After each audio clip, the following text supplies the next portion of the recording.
It's great seeing my next guest back in action. Going to be taking on Jose Johnson coming up here, UFC Fight Night, February 25th. It's Garrett Armfield back here on the program, live from paradise, apparently. Garrett, how are you, man? Yeah, I'm doing great. No complaints here, man. Just enjoying the South Florida weather right now. I'm in Boca Raton. I'm about to go get a little recovery session in, so I had to sneak this interview in. That's not for like an hour, so I didn't have anywhere to go. It's either sit in my truck with like an ugly background, or I could at least go next to some palm trees. So I picked the latter. Yeah, more like rub it in that I'm here wearing flannel in the cold in Canada and you're in Florida, but it's all good, man. No, it's great to see you back. I think a lot of people remember that you were supposed to fight Christian Rodriguez in October, but you had staph infection. Yeah. How long did that take you out for, just to give people an idea? Like, was this kind of the right amount of time off, or were you looking to get a fight sooner? No, this is the right amount of time off, because it actually took me like about 3 to 4 weeks to actually get rid of the staph completely. Because I had gone to the doctor and they prescribed me the wrong antibiotic medication, and so I spent 10 days taking the wrong antibiotics, and it just kept getting worse. So then I actually ended up having to go back and find a specialist, and then they put me on it was like a 15-day antibiotic. So I was on antibiotics for a total of like 3 weeks straight, and so it took a while to kind of get that out of your system, because I don't know if you've ever taken them before, but antibiotics, they destroy you. Like, they make you feel very sluggish, tired, and like it still lingers even after you are done taking them. So it was the perfect layoff. It helped me, get my health right, get everything taken care of, get the staph out of my blood, and back training. And fighting a good opponent here in Jose Johnson. You guys have the same management. Was it a fairly easy negotiation from that standpoint? Yeah, I guess so. I mean, I just get sent a name and I say yes, Okay. Once you're in the UFC, you fight anybody, they throw at you. They don't want people that say no. They want yes men. So I'm here to take on anybody they set in front of me. How do you feel like you match up against him here? 15-7 record. How do you sort of looking at this matchup? I match up well against his style. I've always been a shorter fighter, so actually I do find success when I fight taller people. And I've already had teammates that have fought before and kind of laid out a blueprint to beat him. And so I think my strengths definitely match up against his weaknesses. And at the same time, you've seen he's actually had a lot of improvements since his last fight with Jack Cartwright. But you can kind of see Cartwright just kind of shot the entire time and didn't try to, show any striking off. So I think that's where I'm going to come in and be different, is that I'm going to throw strikes and mix and incorporate my takedowns as well. I'm not afraid to stand in front of somebody that's 6 foot tall, 6'1", whatever it may be. Yeah, no, I totally hear you. Who do you know that had fought him previously? Who are the fighters? I was just curious. Ronnie Lawrence.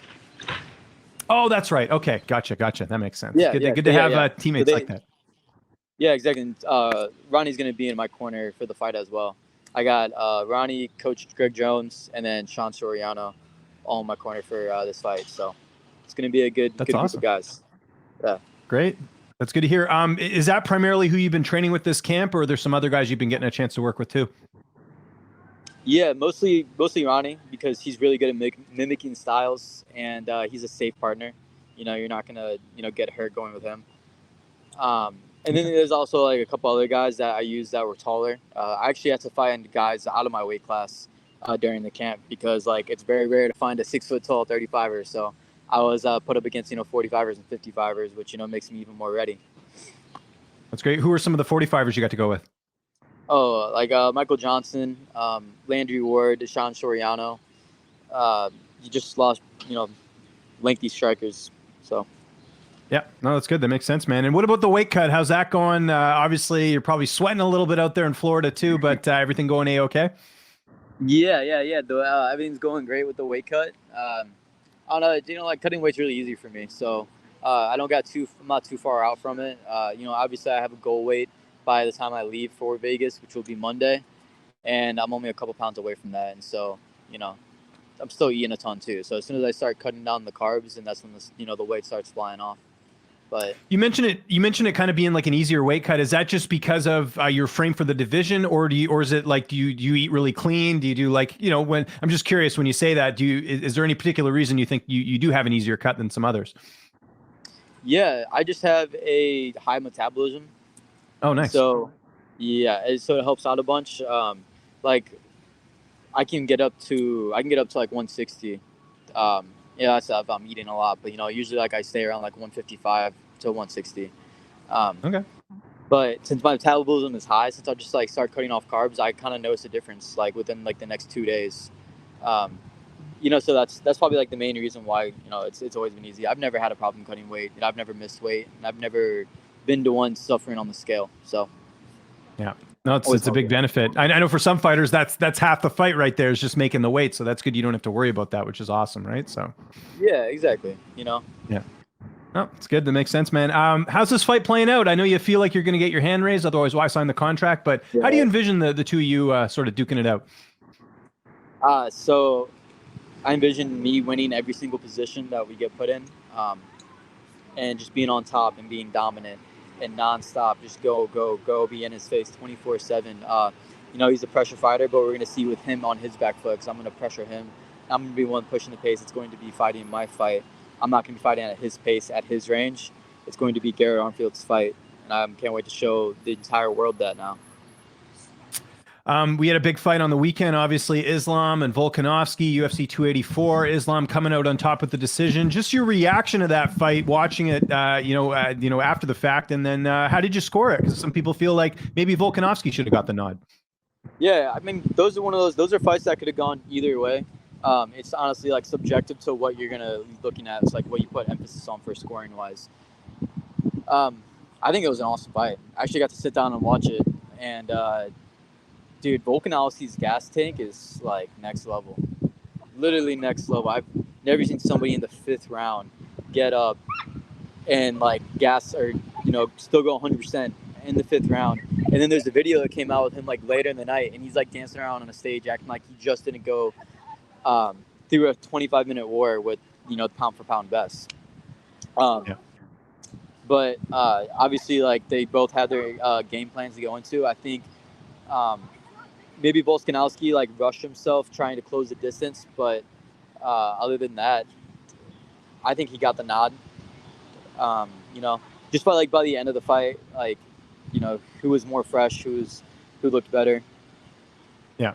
Yeah, it was interesting somebody because, Volkanovski finished that last round in a strong position. Like, if you want to look at another sort of close fight that happened a couple of years ago, you had Dominic Reyes and John Jones. And one of the criticisms with Reyes is that Jones sort of took the later rounds. But if you see Volkanovski, he clearly won that 5th round. So that's where it was kind of interesting. And it was in Australia. You figured if anyone was going to get maybe the nod, it would be him. So it's just very interesting how they scored that, right?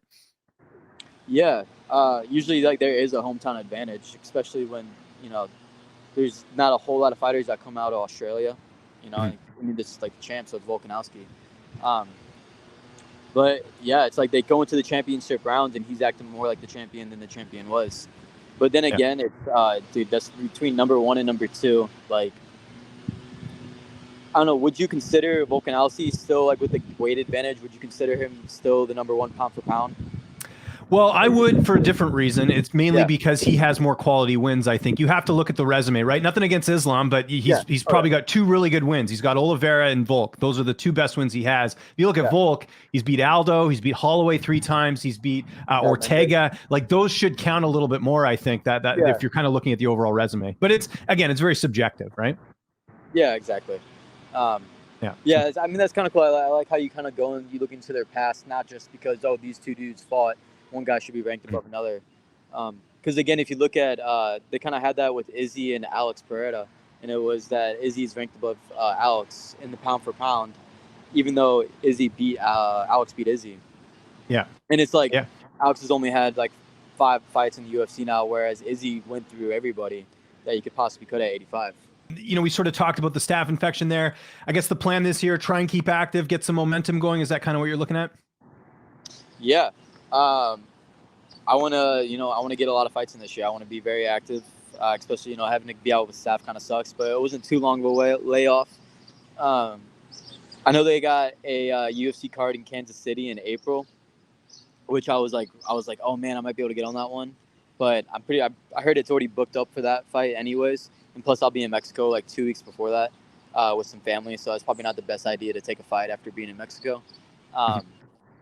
So like honestly, after this fight, it's February, May or June, Okay. Yeah, I like May or it. June would be good.